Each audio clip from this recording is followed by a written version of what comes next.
یہ نبوت کا چھٹا سال تھا اور اس وقت حضرت عمر کی عمر 32 سال یا 33 سال تھی، اور جب حضرت عمر رضی اللہ تعالیٰ عنہ کے ساتھ مکہ میں مسلمانوں کی تعداد 50 ہو چکی تھی، جس میں سے 40 مرد اور صرف 10 عورتیں ہی شامل تھیں۔ حضرت عمر رضی اللہ تعالیٰ عنہ کے اسلام قبول کرنے کے بعد مسلمانوں کے حالات بالکل ہی بدل گئے، کیونکہ اس سے پہلے جس نے بھی اسلام قبول کیا وہ زیادہ تر بہت کمزور لوگ تھے، اسی لیے ہمیشہ چھپ کر اسلام قبول کرتے تھے۔ لیکن حضرت عمر اسلام قبول کرنے کے بعد سیدھا اپنے ماموں ابو جہل کے گھر گئے اور انہیں بتایا کہ میں اسلام قبول کر چکا ہوں، جس پر ابو جہل نے کہا کہ یہ تو ہو ہی نہیں سکتا کہ تمہارے جیسا آدمی اسلام قبول کر لے، کیونکہ حضرت عمر کی پچھلی ساری زندگی اسلام کے بہت ہی اپوزٹ تھی۔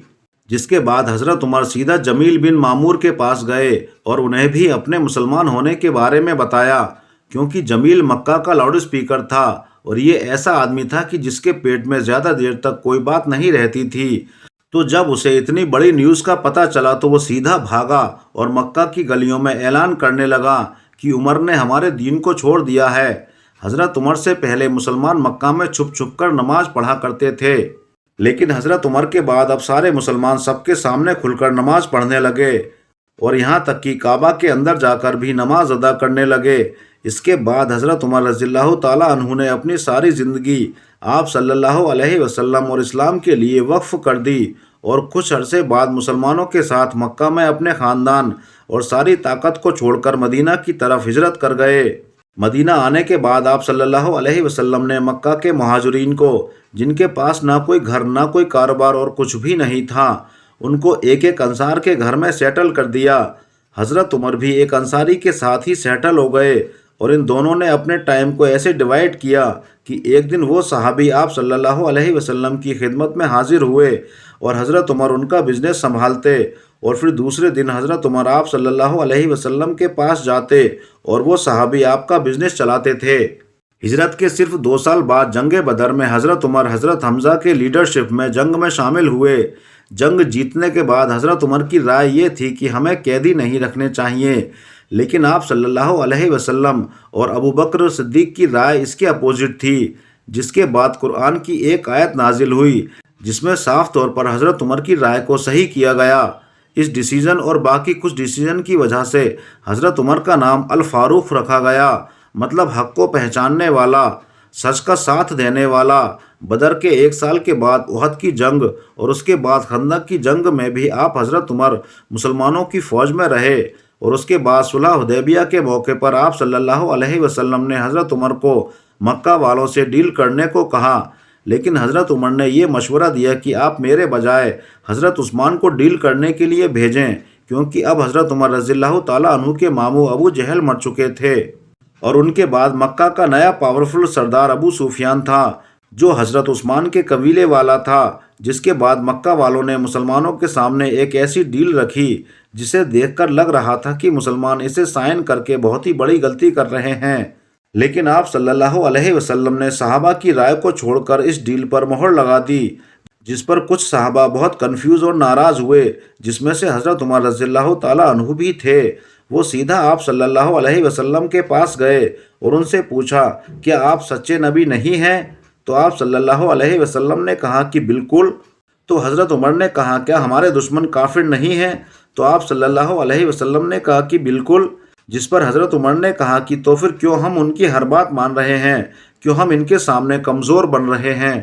جس پر آپ صلی اللہ علیہ وسلم نے کہا کہ میں اللہ کا رسول ہوں اور میں اللہ کے حکم کے خلاف کوئی کام نہیں کرتا۔ اس سے حضرت عمر خاموش ہو گئے، جس کے بعد آئندہ آنے والے کچھ سالوں میں جب انہوں نے دیکھا کہ بہت سارے لوگ صلح حدیبیہ کی وجہ سے اسلام کی طرف آنے لگے ہیں، تو انہیں آپ صلی اللہ علیہ وسلم کے فیصلے کی سمجھ آئی اور پھر ہمیشہ ان باتوں کی وجہ سے اللہ سے معافی مانگتے رہے۔ صلح حدیبیہ کے بعد اسلام اتنی تیزی سے پھیلنے لگا کہ حضرت عمر رضی اللہ تعالیٰ عنہ کے کزن خالد بن ولید نے بھی اسلام قبول کر لیا۔ اس کے بعد ہمیشہ حضرت عمر آپ صلی اللہ علیہ وسلم کے ساتھ ہر ڈیسیژن میں اور ہر جنگ میں شامل ہی رہے، اور آپ صلی اللہ علیہ وسلم نے حضرت عمر کی بیٹی حضرت حفصہ سے شادی بھی کی۔ پھر آخر مکہ فتح ہونے کے بعد جنگ تبوک میں حضرت عمر رضی اللہ تعالیٰ عنہ نے مسلمانوں کی فوج کو سپورٹ کرنے کے لیے اپنی ساری پراپرٹی کا آدھا حصہ ڈونیٹ کر دیا،